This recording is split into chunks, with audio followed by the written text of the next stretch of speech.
Advocate Umashankar Gautam ये सबसे वादा करता हूँ कि किसी भी स्थिति में nothing is less than capital punishment, फांसी से नीचे कुछ नहीं और फांसी ही होगी। फर्स्ट और लास्ट जो सेंटेंस होगी वो कैपिटल पनिशमेंट, फांसी की सजा। साक्षी मर्डर केस का 22 दिन हो चुका है। आज हम आए हैं साक्षी मर्डर केस के वकील के पास जो इस केस को लड़ रहे हैं साक्षी के लिए। और एक और जानकारी दे दूं आपको कि ये फ्री ऑफ कॉस्ट लड़ रहे हैं इस केस को, 1 रुपए घर वालों से नहीं ले रहे हैं। बहुत बहुत बधाई के पात्र हैं सर आप। फिलहाल सर मैं ये जानना चाहूंगी आपसे कि क्या कुछ अपडेट है केस में। केस में अपडेट अभी जैसे वो अरेस्ट हुआ था, अरेस्ट होने के बाद पुलिस ने उसको जेसी भेज दिया है। 17 तारीख की डेट थी जेसी डिमांड की उसकी। अभी नेक्स्ट डेट 1 जुलाई है नेक्स्ट जेसी। अभी हमारी रेट पिटीशन हाई कोर्ट में फाइल करने वाला हूँ मैं, क्योंकि हाई कोर्ट में अभी अर्जेंट इवेंट्स बैठ रही हैं। रेगुलर कोर्ट 3 जुलाई से होंगे, तो 3 जुलाई के बाद हियरिंग होगी उसमें कि basically crime against minor child है, एक फीमेल चाइल्ड के खिलाफ एट्रोसिटीज और चीज़ें हुई हैं, एलिगेशंस हैं सेक्सुअल असॉल्ट्स के, तो पॉक्सो एक्ट भी ऐड होना चाहिए। तो बेसिक क्वेश्चन ये रेज हुआ था, दिल्ली पुलिस ने ये रेज किया था कि अगर विक्टिम है नहीं तो हम स्टेटमेंट किसका रिकॉर्ड करेंगे। बेसिक क्वेश्चन रेज हुआ तो कोर्ट ने कहा, कोर्ट के माध्यम से बात कही कि यू कैन रिकॉर्ड द, आप पेरेंट्स के स्टेटमेंट को रिकॉर्ड कर सकते हैं, क्या सेक्सुअल एलिगेशंस ये कुछ इंसिडेंट आ रहे हैं। और नेक्स्ट चीज पॉक्सो भी लग रहा है इस केस में। बिल्कुल लगेगा, पॉक्सो एक्ट भी लगेगा जी, पॉक्सो एक्ट भी लग रहा है इस केस में। इसके साथ SC/ST एक्ट लग रहा है। SC/ST act already add on हो चुका है। 302 जो मर्डर का केस है वो तो लग ही रहा है ऑलरेडी, वो तो और क्रिमिनल कॉन्स्पिरेसी जो एक्ट है, इट इज जो क्रिमिनल कॉन्स्पिरेसी की बात है 120 या IPC की बात, उसके लिए पुलिस ने कहा कि we are going to be, हम लोग इसमें पुलिस ने कहा कि हम इसमें देखते हैं कि षड्यंत्र करने में क्या और कोई लोग शामिल है। अगर CDR और किसी का कोई इन्वॉल्वमेंट निकलता है तो डेफिनेटली पुलिस ने कहा है कि हम इसमें 120B जो आपराधिक षड्यंत्र है उसे जरूर जोड़ेंगे और जोड़ करके चार्जशीट फाइल करेंगे। जी, चार्जशीट कब तक फाइल करने का बता रहे हैं पुलिस अभी इन्वेस्टिगेट कर रही मैटर को।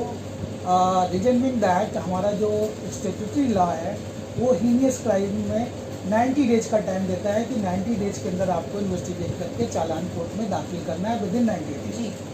पुलिस अभी चीज़ों को कर रही है, अभी ऑलमोस्ट चार्जशीट तैयार है। जैसे मेरी आयु से बात हुई थी तो बोल रहे थे थोड़ा सा टाइम लगेगा, लेकिन जुलाई में चार्जशीट आ जाएगी। सर लग रहा है कि फांसी मिल जाएगी उसको। 100% फांसी की सजा होगी। Nothing is less than capital punishment. Right sir. Sir one more thing that in सब में डिफरेंस क्या होता है, जैसा कि एक नॉर्मल केस चल रहा है और नॉर्मल ट्रायल चल रहा है, फास्ट ट्रैक कोर्ट में चल रहा है, तो कोर्ट की भाषा को थोड़ा आसान बना के आप हमारे दर्शकों को समझाइए कि कैसे ये दोनों एक दूसरे से अलहदा हैं, अलग हैं, डिफरेंट हैं।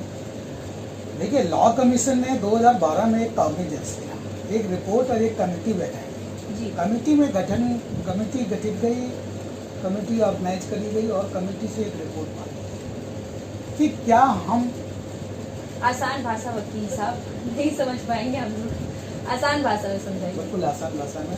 फास्ट ट्रैक कोर्ट और नॉर्मल कोर्ट में ये डिफरेंस है। जिसका मोटिव था, फास्ट ट्रैक कोर्ट 2012 में जब ऑर्गेनाइज किए गए, गठन बनाए गए, यहाँ पर पूरे इंडिया में सुप्रीम कोर्ट ने कहा फास्ट ट्रैक कोर्ट बनाया जाए। उनका मोटिव ये था, फास्ट ट्रैक कोर्ट और नॉर्मल कोर्ट में बेसिक अंतर ये है कि नॉर्मल कोर्ट का जो, क्योंकि ऑलरेडी हमारे यहाँ कई लाख करोड़ों में कोर्ट केसेस पेंडिंग है कोर्ट के सामने, तो सभी केसेस में फास्ट ट्रैक नहीं हो सकते। तो क्योंकि court already too much burden है, तो फास्ट ट्रैक कोर्ट में क्या होता है कि मंथ में at least 2 or 3 hearing will be allowed, जिसमें हम जल्दी से जल्दी ट्रायल कंक्लूड करेंगे। उस केस में हम अननेसेसरी एडजमेंट ग्रांट नहीं करेंगे, अननेसेसरी डेट नहीं दी जाएगी जब तक कोई बहुत मटेरियल चीज़ की वजह से रुका ना जाए। हर डेट पे गवाही होगी, हर डेट पे कोई, जैसे एक्यूज का काउंसिल है उसे मौका नहीं दिया जाएगा आज आपको गवाही करनी है।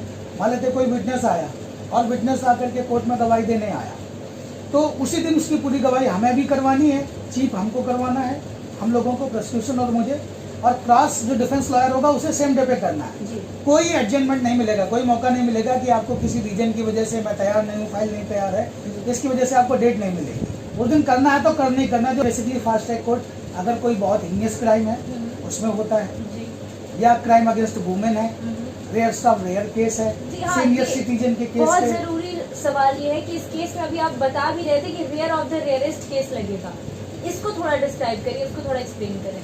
देखिए, रेयरेस्ट ऑफ रेयर केस का मतलब होता है कि कोई एक ऐसी घटना जो मानवता को तार तार कर दे। मान लेते किसी ने किसी को मर्डर किया, एक गोली मारी, सिंपल मर्डर हो गया, एक चाकू मार दिया, मर्डर हो इसमें गया। प्रोविजन क्या है? Rare of the rarest case तो ये है कि हाँ। किस तरीके से, जिस तरह से ब्रूटली उसको मारा गया है, लेकिन rare of the rarest case में क्या कुछ और जो प्रोविजंस इसके क्या हैं? क्या कुछ पीड़िता को इससे केस में जल्दी हो जाएगा, सॉल्व हो जाएगा, क्या है इसका, क्या कुछ है? रेयरेस्ट ऑफ रेयर केस में यस करेक्ट, और रेयरेस्ट ऑफ रेयर केसेस वो है वो फास्ट ट्रैक में चलेंगे। अच्छा, ऐसे केसेस जो मानवता के खिलाफ है, क्राइम अगेंस्ट ह्यूमैनिटी है, जो एक ऐसा क्राइम है जिसमें सोसाइटी में फियर पैदा हो रहा है, और क्रिमिनल का अपना एक अलग साइकोलॉजी होता है। वो सोचता है कि मैं इससे बड़ा केस करके दूंगा, मैं इससे बड़ा केस करूंगा, that is criminal psychology, being to be popular. जी जी जी। तो सुप्रीम कोर्ट ने ये कहा है, फेमस होने के लिए ये जो क्रिमिनल्स हैं वो अलग अलग हथकंडे अपनाते हैं ताकि हम ऐसे मारे, ऐसे करें तो मेरा नाम हो जाए। Definitely this is a being of criminal jurisprudence, criminal psychology. जी, सुप्रीम कोर्ट ने कहा ऐसे लोगों को, इस अपराध को रोकने के लिए इसमें हमें जजमेंट जल्दी देने होंगे और हमें मैक्सिमम पनिशमेंट देनी होगी। That is rarest of rare case. This is basically there is not a ruling, there is no such a institute that there is rarest of rare cases governed by such institute, but this is the guideline of Honorable Supreme Court through a landmark judgment. साहिल की तरफ से कौन से lawyer लड़ रहे हैं? कोई लड़ रहा है? अभी तक तो कोई सामने नहीं आया है, ट्रायल जब स्टार्ट होगी तो पता चलेगा कौन सा आया है। तो कोई ना कोई तो होगा ही। डेफिनेटली कोई नहीं होगा तो सरकार देगा लॉयर, तो this is also the right of accused. अंत में आपसे ये गुजारिश करूंगी कि दर्शकों को, तमाम जनता को ये बता दीजिए, आश्वासन दे दीजिए कि आप साहिल को फांसी हो जाए, इसके लिए कड़ी लड़ाई लड़ेंगे और उसको फांसी ही होगी। मैं एडवोकेट उमाशंकर गौतम ये सबसे वादा करता हूँ कि किसी भी स्थिति में nothing is less than capital punishment, फांसी से नीचे कुछ नहीं, और फांसी ही होगी। फर्स्ट और लास्ट जो सेंटेंस होगी वो कैपिटल पनिशमेंट, फांसी की सजा। आपका वक्त देने के लिए बहुत बहुत शुक्रिया। शुक्रिया Thank सबसे।